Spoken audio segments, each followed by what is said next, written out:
l'armée russe continue d'enregistrer des gains modestes mais rapides à l'extérieur de la ville d'Avdiivka, dans l'est de l'Ukraine, en partie à cause de l'épuisement des munitions ukrainiennes et de la réduction de l'aide occidentale. Cependant, il y a une autre raison pour laquelle les Russes avancent dans la région, la faiblesse des défenses de l'Ukraine. De rares lignes de tranchées rudimentaires couvrent la zone à l'ouest d'Avdiivka que l'Ukraine tente de défendre, si l'on en croit les images prises par la société de satellites commerciaux Planet Lab. Ces lignes de tranchées sont dépourvues d'un grand nombre de fortifications supplémentaires qui pourraient ralentir l'avancée des chars russes et aider à protéger les itinéraires clés et les terrains stratégiquement importants. Avdiivka a été le théâtre d'un affrontement féroce au cours des 9 derniers mois, qui s'est transformé en l'une des batailles les plus sanglantes. Lorsque la Russie a pris la ville le 17 février, réalisant ainsi sa plus grande avancée depuis le mois de mai de l'année dernière, l'armée ukrainienne a déclaré qu'elle avait sécurisé les lignes de défense à l'extérieur de la ville. Mais l'armée russe a pris 3 villages à l'ouest d'Avdiivka en l'espace d'une semaine et en conteste au moins un autre. Les images satellites à l'échelle présentées ici sont largement disponibles. Des responsables américains ont déclaré en privé qu'ils craignaient que l'Ukraine n'ait pas renforcé ses défenses suffisamment à l'avance ou qu'elle ne l'ait pas fait assez bien et qu'elle pourrait maintenant en subir les conséquences alors que les unités russes progressent lentement mais sûrement au-delà d'Avdiivka. Les services de renseignement militaire britanniques ont déclaré jeudi que les forces russes avaient progressé de plus de 6 km depuis le centre d'Avdiivka au cours des 2 dernières semaines, ce qui représente une avancée modeste mais inhabituellement rapide par rapport aux offensives précédentes. Le commandement ukrainien a eu suffisamment de temps pour préparer des défenses à l'extérieur d'Avdiivka.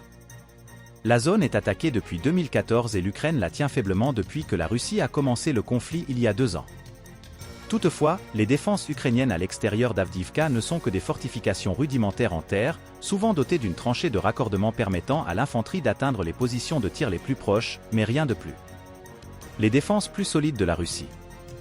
L'absence de fortifications ukrainiennes solides dans cette zone est particulièrement frappante si on la compare aux solides défenses russes qui ont empêché l'avancée de Kiev l'été dernier lors de la contre-offensive ukrainienne qui a finalement échoué.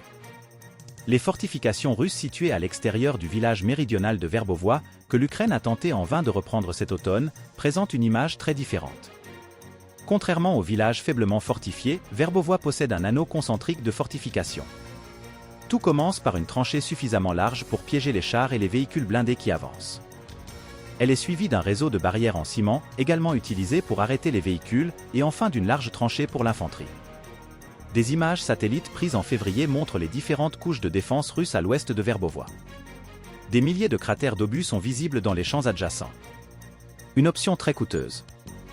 De nombreuses raisons peuvent expliquer l'absence apparente de défense en Ukraine. Selon des experts militaires américains, les responsables ukrainiens étaient peut-être trop concentrés sur les opérations offensives de l'année dernière pour consacrer les ressources nécessaires à la construction des tranchées et des pièges à chars que les ingénieurs russes construisent depuis la fin de l'année 2022 dans le sud du pays. Qui s'en est soucié et qui a envisagé une option aussi coûteuse que la construction de défense? Personne. À l'époque, l'Ukraine disposait de peu de ressources. Selon les responsables américains, un facteur psychologique a peut-être également joué un rôle. Si les troupes ukrainiennes avaient soigneusement miné certaines zones pour empêcher une avancée russe, cela aurait été une reconnaissance tacite qu'elles n'avanceraient plus à cet endroit à l'avenir. Comme le soulignent les autorités, elles auraient en fait cédé cette zone à l'armée russe. Alors que Moscou a commencé à construire des lignes de défense dans le sud plus de 6 mois avant la contre-offensive de Kiev, l'Ukraine semble avoir commencé à élaborer des plans pour de nouvelles fortifications il y a seulement 3 mois, lorsque des représentants du gouvernement ont annoncé la création d'un groupe de travail chargé de coordonner les efforts des autorités civiles et militaires. La responsabilité de la construction de la première ligne de défense incombera aux unités militaires stationnées dans la région, tandis que la construction des défenses suivantes sera assurée par les autorités civiles avec l'aide d'entrepreneurs privés. Le Premier ministre ukrainien a déclaré qu'environ 800 millions de dollars avaient été alloués aux fortifications cette année. Les districts de l'est de la région de Donetsk, où se trouve Avdiivka, feront l'objet d'une attention particulière. C'est ce qu'a déclaré Vladimir Zelensky lors de sa visite sur la ligne de front fin novembre, soulignant la nécessité d'intensifier et d'accélérer la construction des structures. Mais rien de significatif ne s'est produit depuis la visite de Zelensky. De nouvelles positions sont en cours de préparation à l'extérieur d'Avdiivka, mais elles ne représentent pas encore une ligne défensive particulièrement redoutable et ne sont pas comparables, en termes d'échelle, aux fortifications russes dans le sud. Les autorités ukrainiennes ont déclaré qu'elles manquaient de main-d'œuvre pour mener à bien les travaux de construction.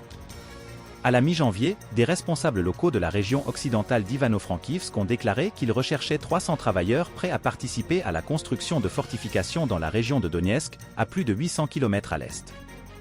Nous manquons d'unités d'ingénierie. Et même dans les unités dont nous disposons, il y a toujours un manque d'équipement.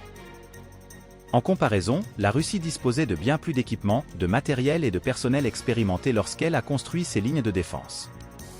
L'absence de défense solide à l'extérieur d'Avdiivka a été dénoncée ces derniers jours par plusieurs journalistes ukrainiens, dans une rare manifestation de critique publique à l'égard des militaires. Les retards dans la construction des fortifications signifient que les forces ukrainiennes pourraient maintenant devoir ériger leur défense sous le feu de l'armée russe, ce qui rendrait la tâche beaucoup plus difficile. La Russie empêche actuellement les troupes ukrainiennes de renforcer leur défense en les bombardant sans pitié, notamment à l'aide de puissantes bombes de planification transportant des centaines de tonnes d'explosifs et capables de pénétrer dans des fortifications même bien préparées. La qualité de ces défenses ne peut être suffisante pour résister aux tactiques massives des troupes russes.